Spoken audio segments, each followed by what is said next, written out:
유동성 위기에 빠진 한국건설이 보증사고를 피하기 위해 아파트 사업장의 예상 공정률을 꼼수 변경한 게 아니냐는 의혹, 어제 전해드렸죠. 그렇다면 보증사고 여부를 판단하는 기관인 주택도시보증공사는 그동안 어떤 일을 한 건지 따져봤습니다. 한 걸음 더 집중 취재, 임지은 기자입니다. 한국건설이 짓는 아파트 입주 예정자인 이모 씨는 걱정으로 하루를 보내고 있습니다.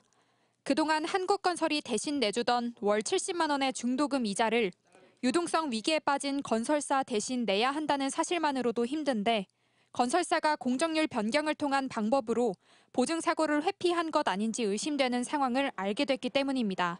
보증사고 요건에 충족되면 주택도시보증공사로부터 분양대금을 환급받을 수 있는데 건설사 측의 갑작스러운 공정률 변경으로 보증사고 기준을 미달하게 되면서 이러지도 저러지도 못하는 상황입니다.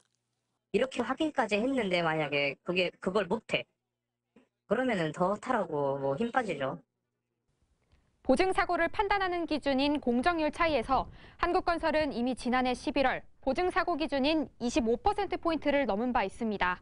이 사실만으로도 주택도시보증공사는 해당 사업장을 보증사고 처리할 수 있습니다.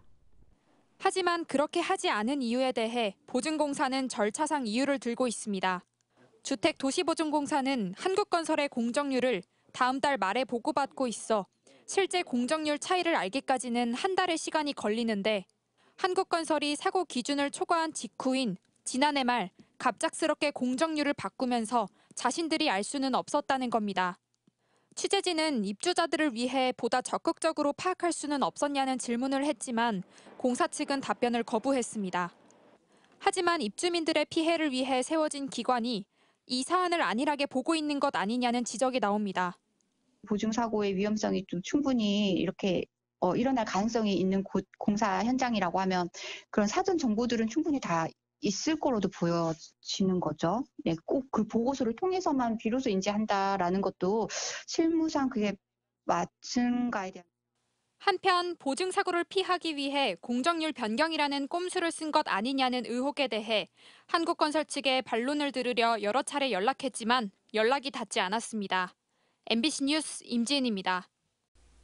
언제 어디서나 내 손 안의 뉴스. 광주 MBC 뉴스 유튜브 구독으로 함께하세요.